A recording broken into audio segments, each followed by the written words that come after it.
అందరికీ నమస్తే. First headlines. Erravelli farm house లో చర్చకు రెడీ, సవాళ్ల మీద రాజకీయ వేడి.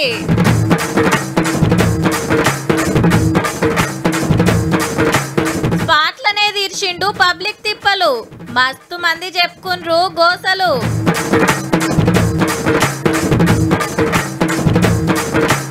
హెచ్సిఏ అధ్యక్షుడు అరెస్ట్, టికెట్ల కోసం చేసిండు అరెస్ట్.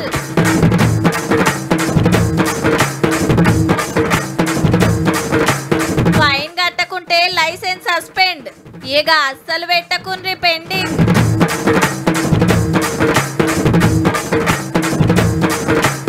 పత్తకు లేవు ఆనలు, అయినా నిండిన ప్రాజెక్టులు. తెలంగాణ తెచ్చుకుందే నీళ్లు నిధులు నియామకాల కోసం. అంటే మన పైసలు మనమే ఖర్చు పెట్టుకుంటాం, మన నీళ్లు మన పొలాలకే పోతాయి, మన జాబులు మనోళ్ళకే వస్తాయని. మరి 11 ఏళ్లల్లా గా రెండిటి సంగతి మళ్ళోపాటు చెప్పుకుందాం. కానీ ఇప్పుడు లొల్లంతా నీళ్ళ గురించే. అప్పట్లెక్కనే ఆంధ్ర గవర్నమెంట్ మనకు రావాల్సిన నీళ్ళు ఎత్తుకపోతాంది. ఇంకో దిక్కు 1,00,000 కోట్ల కాళేశ్వరం ఉత్తగనే పెట్టుడాయే. గీ ముచ్చట్లు క్లియర్గా అర్థం కావాలనే సర్కారోళ్ళు గీ కార్యం పెట్టిండ్రు. అటు కృష్ణానది ప్రాజెక్టులు, ఇటు గోదావరి ప్రాజెక్టుల గురించి ప్రజాభవన్ లో పవర్ పాయింట్ ప్రజెంటేషన్ ఇచ్చింది సర్కారు. సీఎం, మంత్రులు, ఎమ్మెల్యేలు, ఎమ్మెల్సీలు, ముఖ్యమైన లీడర్లంతా వచ్చి ఏ ప్రాజెక్టు కథ ఎట్లుందో తెలుసుకున్నారు. మనకు రావాల్సిన కృష్ణా నీళ్లు రాయలసీమకి ఎట్లా పోతున్నాయి, వెనకాల ఏం జరిగింది, పాత గవర్నమెంట్ ఎట్లా లాపర్వ చేసింది, మొత్తం చెప్పిండు ప్రాజెక్టుల మంత్రి ఉత్తమ్ సారు. కృష్ణానది జలాల్లో మీరు 66% ఆంధ్రాకి ఇవ్వండి, మాకు 34% సరిపోతాయి అని చెప్పి 1, 2, 3, 4, 5 సార్లు సంతకం పెట్టి ఇదైనాక కాళేశ్వరం ప్రాజెక్టు కథ తుమ్మిడిహెట్టి కడగడితే తక్కువ ఖర్చుతోట అయిపోతుండేనట. మేడిగడ్డ, అన్నారం, సుందిల్లా కట్టాల్సిన జాగలు కట్టకుండా ఏ రికార్డుకి మార్చిర్రట. ప్రపోజ్డ్ లొకేషన్ ఇన్ డిపిఆర్ కంటే 5 కిలోమీటర్లు 3 కిలోమీటర్ల దూరంలో ఆ బ్యారేజ్ కట్టిండ్రు.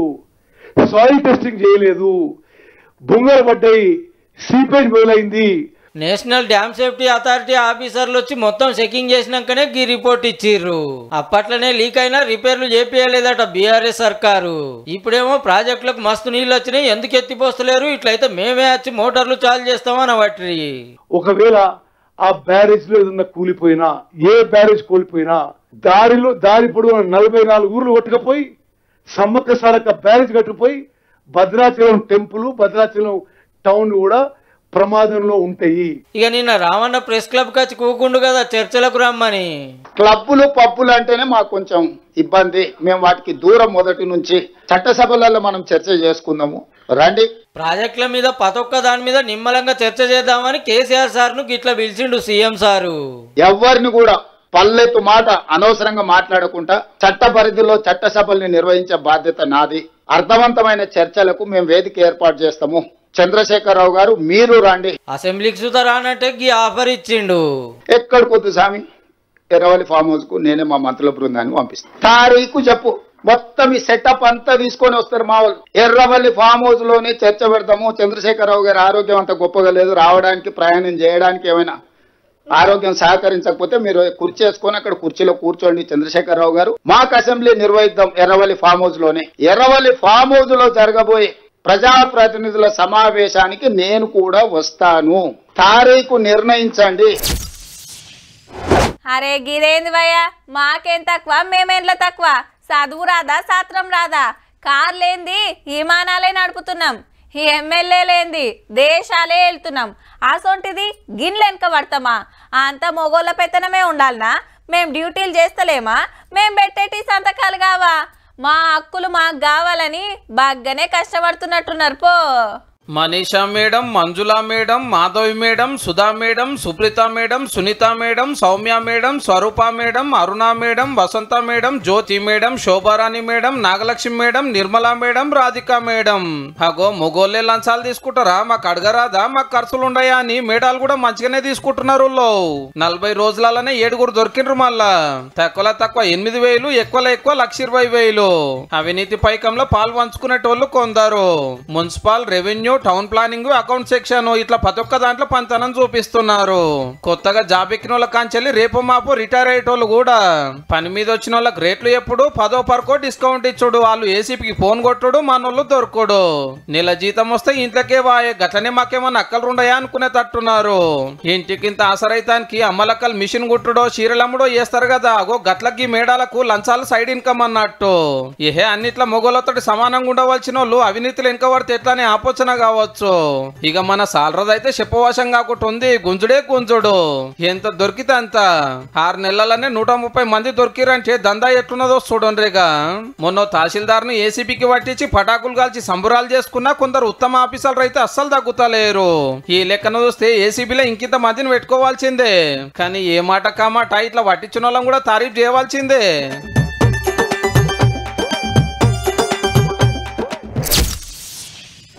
అరే సార్ లేడయ్యా, మళ్ళా రాపో.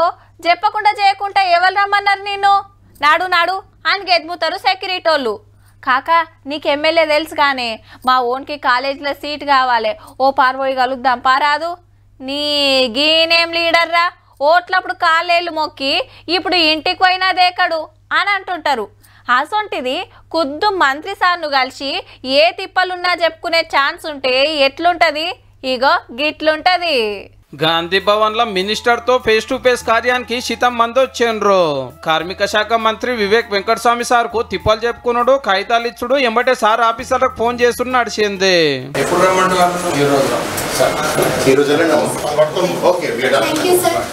పబ్లిక్ గోసలు ఇంటానికి గిసొంటి సౌలత్ లేకుండే మరి 10 ఏళ్లల్లా. టిఆర్ఎస్ ప్రభుత్వంలో ఉన్నప్పుడు ఎప్పుడు పోలీసు వాళ్ళు వచ్చి వెళ్ళండి వెళ్ళండి హరిలో ఉన్నారు మంత్రి గారు, ముఖ్యమంత్రి గారు అయితే ఎవరిని కలిసేదే లేదు. మాకు ఫలానా తిప్పలుంది, గా పని అయితే లేదని మంత్రి గారికి చెప్పంగానే 2-3 కలెక్టర్లకు ఫోన్లు చేసి స్పాట్లనే తస్వా చేసేయండు.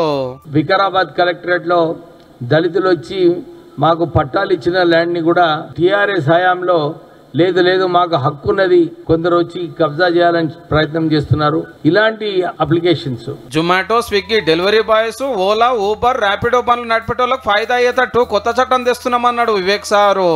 జిల్లాలలో కాంగ్రెస్ లీడర్ల నడుమ గ్రూపులు నడుస్తున్నాయని విలేకరులు అడిగితే కేటీఆర్ కి కవితకే పంచాయతీ ఉన్నది, ఇక వాళ్ళకి పంచాయతీ ఉన్నప్పుడు నియోజకవర్గాలలో ఉండదా పంచాయతీ? కొద్దు మంత్రి సారే గంటల కమానం కూకొని ఓపికతోటి అందరి సమస్యలని తీరుస్తానికి తవ్వ సాఫ్ చేసినందుకు వచ్చిన వాళ్ళంతా తారీఫ్ చేసుకుంటా పోయిండ్రు.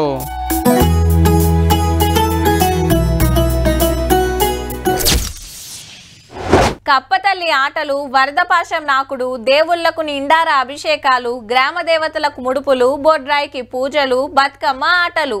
ఆనమ్మ రావాలని గిట్ల పబ్బతి పడతాను రబ్బా ఊర్ల పొంట కాదా? మరి ముందు మురిపిచ్చి ఇప్పుడు ఏడ్పియబట్టే. పట్నంలో పడకున్నా ఏం కాదు గాని పల్లెలు బతికేదే వ్యవసాయం మీదాయే. మరి ఆనమ్మకు అస్సలు రాబుద్దైతలేనట్టుందబ్బా, అచ్చినట్టే వస్తుంది వెనకకు మరిపోతుంది.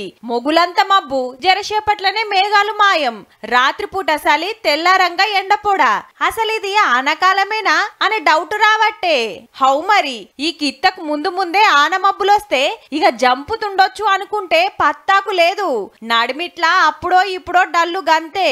సిటీలున్నోళ్ళకేం తిప్పలేదు గాని రైతులే మొగులు దిక్కు చూసే కథ కాబట్టే అంతటా నార్లు పోసి తయారున్నారు. ఓ 2-3 పెద్దానలు పడితేనే దుక్కులు దున్నుడైతది. అదనెళ్ళిపోవట్టే ఆనలేమయ్యే సారు అని వాతావరణ శాఖ ఆఫీసర్లను అడిగితే మన తెలంగాణ మీదుగా పశ్చిమ మధ్య బంగాళాఖాతం నుంచి కానీ అరేబియన్ సముద్రం ప్రాంతం నుంచి కానీ ద్రోణి పయనించినప్పుడు మనకి స్పష్టంగా వర్షాలు పడతాయి. అటువంటి పరిస్థితి మనకి ఇంతవరకు రాకపోవడం వల్ల గమ్మతేందంటే శ్రీశైలం గేట్లెత్తిండ్రు, నాగార్జున సాగర్ నిండుతాంది, జూరాల కాడ జోరుంది, గోదావరి మస్తు వార్తంది, కల్వకుర్తి మోటార్లు ఇయాల్నే ఆన్ చేసిండ్రు. మనకాడ శినుకుల జాడ లేదు గాని ప్రాజెక్టులు అట్లెట్లా నిండినాయి అంటే మీది బాజుకు పొట్టు పొట్టు కొడుతున్నాయి. మళ్ళా మహారాష్ట్ర, కర్ణాటక, మధ్యప్రదేశ్ లా శీతమానలు. ఇక సాలు సాలు అని బతింలాడుతున్నా అస్సలు ఇడుస్తలేవు. మనకాడేమో గిట్లుండే 3-4 వారాల్లో ఏదైనా అల్పపీడనం ఏర్పడితే క్విక్ గా ఈ లోటు తీరిపోతుందనే ప్రస్తుతం మనం భావిస్తున్నాం. ఓ ఆనమ్మ ఇంకా ఊరియాకుంటా ఓ మలక మా తెలంగాణ మీదికి రామ్మా, మా రైతులంతా నీ రాక కోసం ఎదురు చూస్తున్నారమ్మా.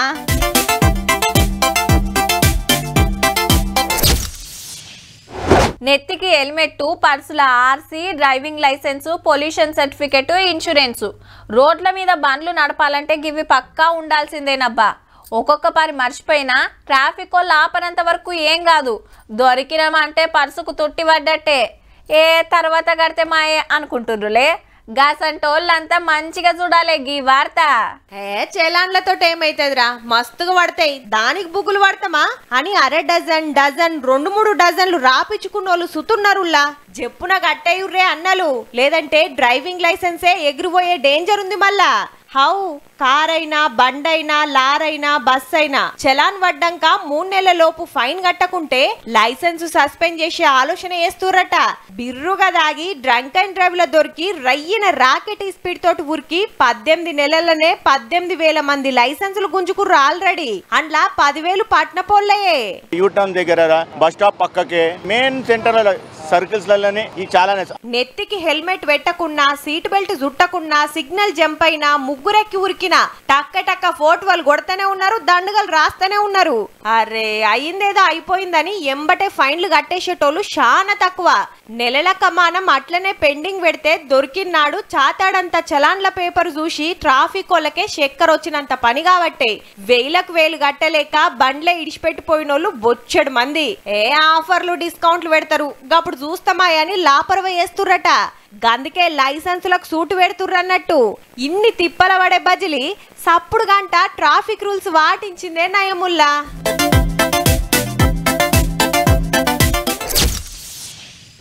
ఓ ఊరు నుంచి ఇంకో ఊరికి పోవాలంటే తొవ్వ సాఫ్ ఉండాలి. రోడ్డు సౌలత్ ఉంటే ఏడికైనా పోవచ్చు. గందుకే సర్కార్లు మోదాలు ఊర్లకు రోడ్లు వేపిస్తాయి. అటెనక ఓదానెనుకోట అవే వస్తాయి. ఇక కొన్ని ఊర్ల నడుమ వాగులు, కాలువలు, నదులు పోతుంటే అసొంటి కాడ బ్రిడ్జిలు కట్టాల్సిందే. ఇక ఆనలు పడ్డప్పుడు ఆ బ్రిడ్జిల మీద ఆగి నదుల ఉరుకులాట చూస్తుంటారు చాలా మంది. ఇప్పుడు మీరు చూడబోయేది గసొంటిదే ఉండే కానీ ఇప్పుడు గిట్ల అయింది. ఓ కొడుకో, లారీ చూడుండ్రి బ్రిడ్జి కొసకు ఎట్లా ఆగిందో. బుత్తంతైతే కింద పడుతుండే అంటారేమో. ఆల్రెడీ బండ్లు, లారీలు చాలా పడిపోయినాయి సుత. ఆగో నీళ్ల మీద ఎట్లా తేలుతున్నాయో. గుజరాత్ రాష్ట్రం ఆనంద్ జిల్లాల మైసాగర్ నది మీద 40 ఏండ్ల కింద కట్టిన బ్రిడ్జ్ ఇది. ఆనలకు తుప్పుకున్న ఊలే వరకు 9 మంది కాలం చేస్తే కొందరు కొట్టుకుపోయిండ్రట. మట్లా బందంగానే రెస్క్యూ టీం వచ్చి ఓ 4గురిని గడ్డకేసిరట. చాలా మంది బ్రిడ్జి మీదకెళ్ళి దుంకి పానాలు తీసుకుంటే సూసైడ్ స్పాట్ అని పేరు పోయింది. ఇది పాత పడ్డది, కొత్తది కట్టాలని సర్కారోళ్ళకి చెప్తే సరే అని శాంక్షన్ చేసిరట. కానీ ఇంకా పనులు చాలుగాలే. ఈగేముంది, దాని మీంచెలి వచ్చుడు పోవుడు అయ్యే వరకు వరద తాకుడు దాకితే గింత పని అయింది. నెరి గిట్లెట్లో కూలిపోతుందని ఎంక్వైరీ నడుస్తుందిగా. అందులో ఏం తేలుతుందో గాని డబుల్ ఇంజన్ సర్కార్ సూపర్ అని ప్రతిపక్షాలు నపరో దిక్కర్చుకుంటుండ్రబ్బా.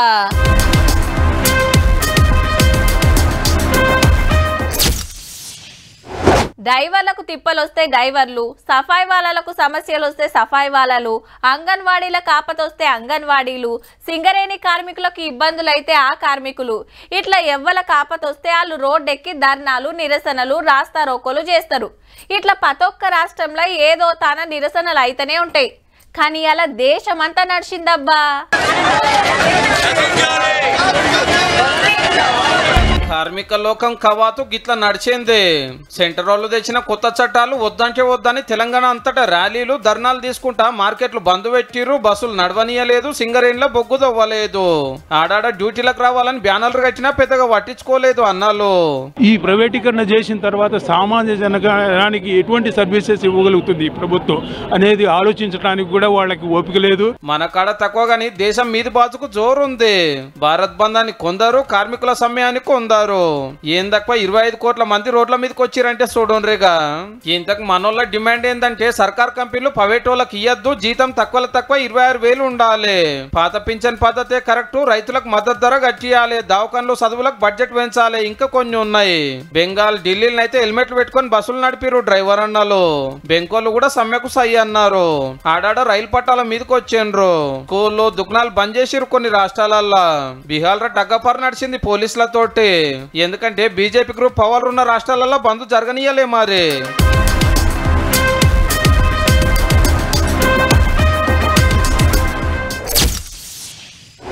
ఇంకొక ముఖ్యమైన వార్త ఉన్నది, ఆ వార్త కూడా చూడుర్రి.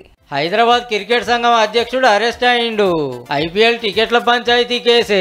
అగ్రిమెంట్ జాన్తానై నాకు ఎక్కువ టికెట్లు ఇవ్వాల్సిందే అని సన్ రైజర్స్ ఓనర్లను మస్తు సతాయించిండట జగన్మోహన్ రావు గారు. అంతేకాదు సెలబ్రిటీలు పెద్ద పెద్దోళ్ళు కూకునే అర్రకు తాళం పెట్టిండట బాజాప్తా. చెల్ గిదేంది ముందన్నట్టుగానే నడవాలి, నడుమిట్ల గీ తాకులాటేంది, గిట్లయితే మేము హైదరాబాద్ లో ఉన్నాం వెళ్ళిపోతామని ఉత్తరం సుతర రాసిండ్రు. లేలే పుక్కట్లు అడగలే పైసలకే ఇవ్వమన్నా అని అప్పట్లో సార్ అన్నమాట. గిట్ల కాదని సర్కారు వాళ్ళే థర్డ్ ఎంపైర్ లెక్క ఎంక్వైరీ చేస్తే భాగవతం అంతా బయటకు వచ్చింది. అగ్రిమెంట్ ప్రకారం ఉప్పల్ మైదానంలో ఐపీఎల్ ఆట ఎప్పుడు ఆడినా ₹1,00,00,000 కిరాయి కట్టి ఫ్రీగా 3,900 పాసులు ఇవ్వాలి హెచ్సీఏకు. అందులో ₹750 టికెట్లకేంచి 20,000 దానికై ఉంటాయి. ఇవి కాకుండా నాకు సొంతంగా 100కి 10 ఇవ్వాలని జిజ్జు చేసిండట ప్రెసిడెంట్ గారు. విచారణలో అంతా బయటపడే వరకు అరెస్ట్ చేసిర్రు అన్నట్టు. ఏదన్నా ఉంటే ముందే మాట్లాడుకోవాలి, అంతేగాని నడమంత్రానికి ఇట్లా చేస్తే ఎట్లా సారు? పైసలు పెట్టిన ఫ్యాన్స్ టికెట్లు దొరకకుంటామే కానీ మీకు పూకట్ల కావాలనా? పూకట్ల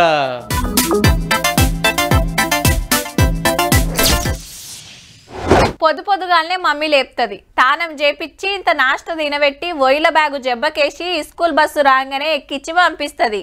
కొందరు ఆటోలో తోలుతారు పిల్లలను. ఇక బండ్ల మీద తీసుకొచ్చేటోళ్ళు బొచ్చెడు మంది. ప్రైవేట్ స్కూళ్ళలో చదివించేటోళ్లకు గీ సవలతులు ఉంటాయి, అందరికి గీ భాగ్యం ఉండదు కదా. అయితే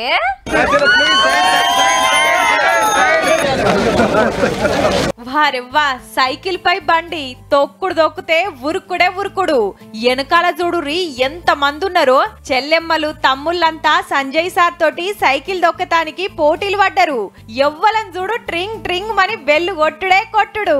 కరీంనగర్ జిల్లాల సర్కారీ స్కూళ్లలో చదివే 10వ తరగతి పిల్లలు సెంటర్ మంత్రి బండి సంజయ్ సార్ బర్త్డే ఎల్లుండి. పుట్టినరోజు పేరు మీద ఓ 20,000 సైకిళ్లు వంచాలని డిసైడ్ చేసి ఇయాలో 5,000 ఇచ్చిండు. సారే పెద్ద కంపెనీలతోటి మాట్లాడి ఇప్పిస్తుండట. బడికోతానికి అస్తానికి తిప్పలగా వద్దని గిట్ల ఆసరైతాండు. ఇది మోడీ గిఫ్ట్. ఏంటిది? మోడీ గిఫ్ట్. నెక్స్ట్ అతి త్వరలోనే మోడీ కిట్స్ కూడా ఇవ్వబోతున్నారు మీ అందరు కూడా. Lunch box, bag, water bottle ఉంటాయట మోడీ కిట్ల.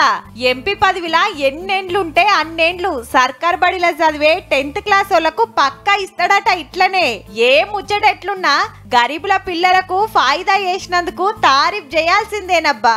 సైకిల్ ఇష్టం అని చెప్పి రఫ్ గా పోవడం, ఈ సైకిల్ ఎందుకు ఇష్టం రా అని చెప్పి మాకు ఆలోచన రావద్దు. ఇంటి మీద కాకరిసిందనుకో ఇలా పక్కా చుట్టాలు వస్తారు అంటుంటారు వెనకటోళ్ళు. ఏదన్నా ఆపత్తి నుంచి తప్పించుకుంటేనో ఇంకేదన్నా మంచి అయితేనో నక్కతోక దొక్కినో అంటారు, అంటే అదృష్టం అన్నట్టు. ఈ గెట్టన్నా పోతుంటే నల్లపిల్ల ఎదురైందనుకో వెనకకు మరి పోయి జరసేపు అయినాక పోతారు. అట్లా వస్తే మంచిది కాదని కొందరు నమ్మిక. ఇక బల్లి మీద పడ్డా ఎమ్మటే పోయి తానం చేస్తారు. ఇట్లా కొన్ని మంచి గడియలు చూపిస్తే ఇంకొన్ని ఆపత్తి రాబోతుందని ఎరక చెప్తే అన్నట్టు. ఇప్పుడు గీ ముచ్చట దేనికంటే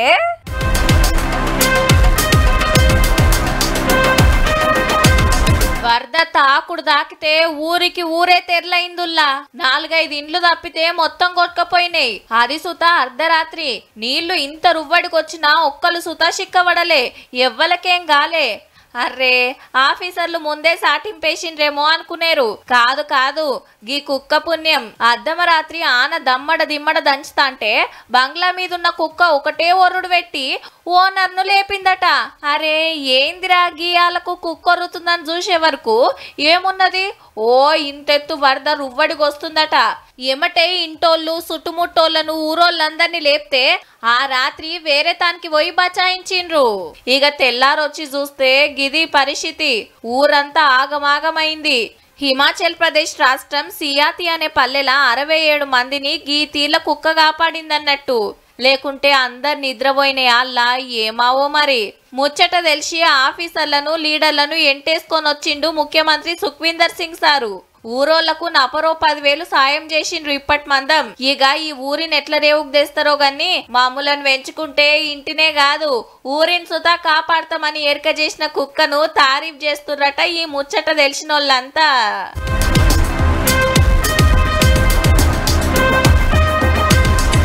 చూసిండ్రు కదా, ఇక ఇయాల్టి 3 వార్తలు ఉంటాం మళ్ళా. నమస్తే.